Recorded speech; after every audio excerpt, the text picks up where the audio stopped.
Okay, we run a little water here. I like to try and go counterclockwise around my subject properties so that there's some continuity, but it doesn't always work out that way, but that's what I'm trying to do. So we're behind the fence. The structure faces north, so we are at the southwest corner of the patio. And if we take this to the southwest corner at the patio, in the southwest corner of the patio, we got some damaged rain gutter right here. And we got a seam that's kind of split in it. This rain gutter up here is all kind of, mauled. Okay. We're going to check the exterior plugs here in a little bit. We got a little bit of paint or something that's just kind of spread around here. We're on the patio, kind of look at this. We got a gas grill.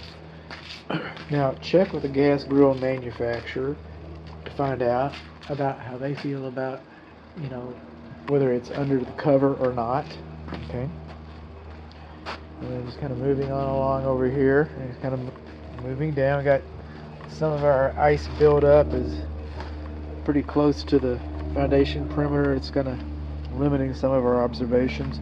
We got double pane vinyl frame windows, and come in, we got brick and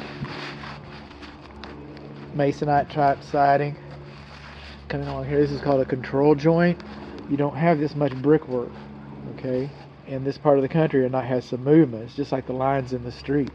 And this is, some people call them expansion joints, call it what you will. It's a control joint, and it's to keep the brick from, to kind of control our movement. And we'd just rather kind of keep it right here. You seal this every couple years, and we'd just rather keep that right there than having the stair-step cracks developing, that kind of thing. And we expect that. This is our fireplace chimney, and it's got a channel across the top. Okay, that's a diverter, so the water comes off of it. I get that. Then we come over here. Now there's some debate. Okay, we leave this open so that any water that gets in here can escape and come out of the brick. Well, it's a control joint, water can get behind there. And what we've got down here is weep holes. Now, most of the time, you're not going to see anything come out of there. Most of the time, it's going to be water vapor. But brick is a very good building material.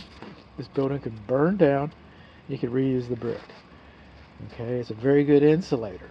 But a characteristic of brick is that it's porous, and it accepts water readily. Quite a bit of water gets through there here, actually. But by the time it gets down to our weep holes, it's usually just water vapor. If you have an event, you can see water come out. I've seen a couple of events. I hope you don't, but that's what they're designed for. That's what they're designed for.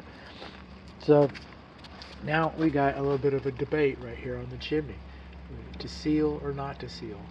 I'm thinking sealing. I'm thinking sealing, error in the caution, because we do have the weep holes below here. If we didn't have weep holes, I'd have a different conversation. I'd say because they didn't install the weep holes. Now, somebody else might have a different opinion about that, so I'm just bringing the discussion up. I'm bringing the discussion up. Now, these vinyl pane windows that I was talking about that are so nice, now they've got some of these things, and this is called de minimis. You can buy a whole sack of these for $12. But over here, these holes, see, these are called weir traps. These are weeps, and these are weirs. And we're missing our weir over here. And about the only thing that's really for is if the wind's really blowing hard in the right direction, it might whistle a little bit. But you are missing at least one weir trap that I've noticed just now. I'll keep my eyes open. Just skate over here a little bit. Moving on along. Now this is the south side. Why do we have moss developing on these windows? Moss develops on the north side. My compass tells me. Is my compass backwards? Am I backwards here? I got it in the car, so maybe here now, compass. My compass was exactly flipped in the car. How about that? Alright. Take this picture. So we actually are facing north. How about that? So then all my notes, okay, on the patio, that would be the northeast corner is where the rain gutter is messed up. Okay. So it'll be the northeast corner. Get my bearings right. Another thing that I can tell while I'm over here, and I know we've got the ice over here and stuff, but this is a post-tension slab foundation. Post-tension slab foundation, very strong, very strong. They make a couple different types. I don't know which type it is. I imagine they figured it out. But yeah, we've got some moss growing in our windows here. Rain gutters discharging water too close to the house. I'm kind of looking around, see what we can do about operating some sprinkler systems. That's going to be kind of limited, I think. This is what it is. Oh, look at that, the lock is off. They actually were prepared for me. Man, thank you. Thank you, dear seller. I appreciate that. Come across here to the high side a little bit. See, the water's too close. This is your neighbor's house. You come on across here. I want to get some looks over here at some of these jackets on the roof jackets. We're going to get a ladder up here at a couple places, and then, but mostly it's going to be a camera pole. Coming along here is another one of those control joints of what I'm talking about. And the water just sits here. Now I get it. It's snow, and it's a slow melt, and it's not draining very fast. And I get that. Okay. I don't know how it's going to perform long term, and this is on both sides of the house. The cool part is, if you will, okay, if you want to call it that, like that, but this is away from your structure, so this does not affect, this drainage does not affect your house. In fact, on both sides, it almost looks like it might be your neighbor's property. I don't know. I don't do surveys. Okay, coming on along here, brickwork, like I said, lentils, vinyl windows. Moving on over here.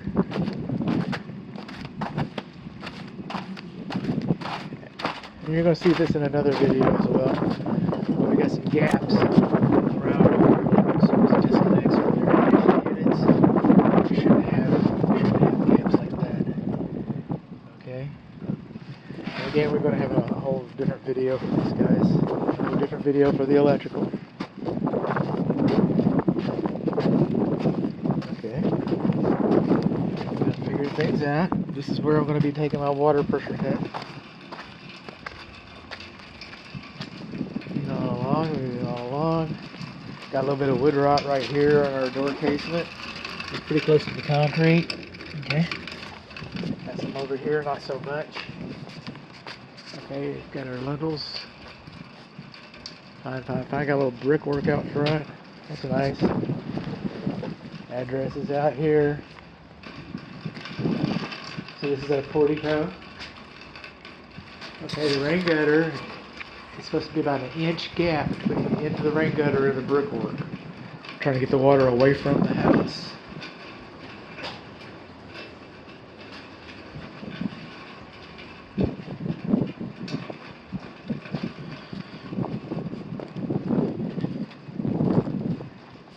Getting all along. Rain gutter is supposed to be about an inch gap between there and the side of the house. And also, we're supposed to have kick-out flashing. There's an inverter right there, but we're supposed to have kick-out flashing right there to push the water down the rain gutter. As that is, that just lets the water come down. The rain gutter is too close. There's really no protection to keep water from coming down here. Although it's not exhibiting that behavior currently, I didn't make the rules. Rain gutter, downspouts. See the way it's discharging water directly onto the roof? I think it's going to wear this part of the roof out more quickly than the others.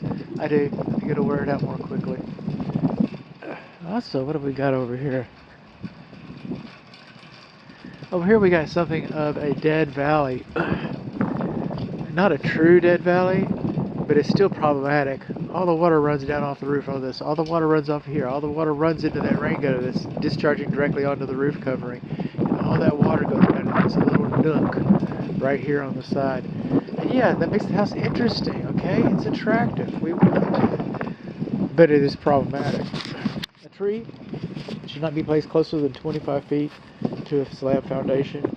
As the roots grow, they'll rob the foundation of needed moisture. You want to keep a nice even amount of moisture around your foundation. As they grow, they will move the sidewalk, they will move your house. The branches will rub against your But you're probably not going to have a lot to say, because if I look down the street, I see every single yard has a tree in front of it.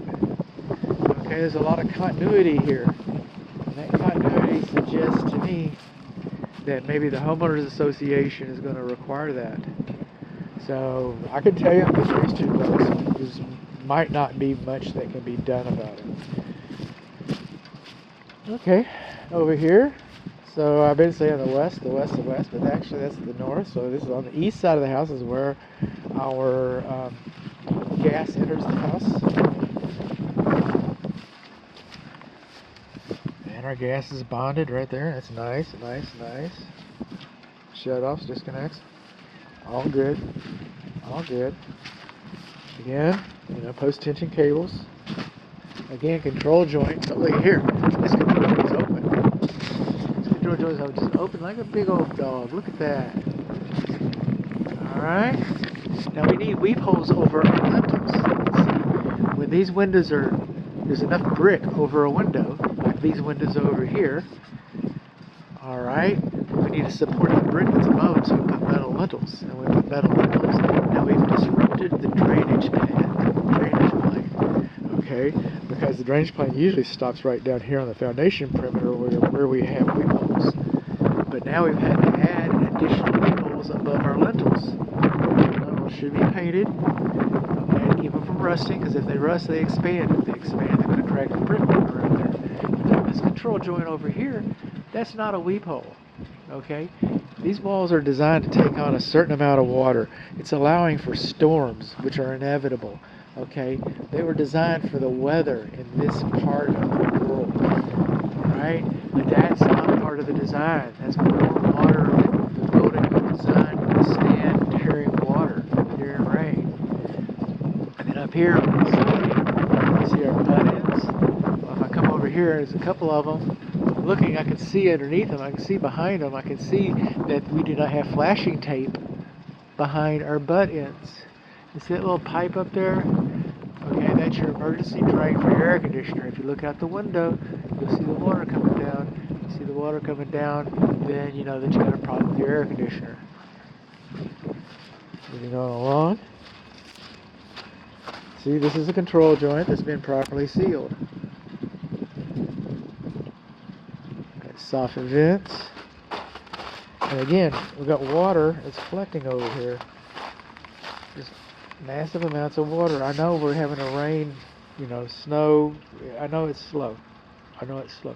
And this one, I pretty much tell by the way the lawn's being mowed, this one doesn't affect this property. This one's your neighbor's property, but your property is not supposed to be a nuisance to your neighbor's property. So I don't know how all that works out. I'm just glad to know that it's over there. It's out of my wheelhouse. The other side, a little closer to your structure. It's a little more of a concern. They're both concerns. But anyway, on around, and this is about where we start. Get a better look over here. Water's running down off the roof, coming down. See there? Okay, that's a little kick-out flashing. And that's a weather sensor for your neighbors. I haven't seen your weather sensor yet. Or maybe I did see it. Maybe you saw it in the video and I haven't. Anyway, let's find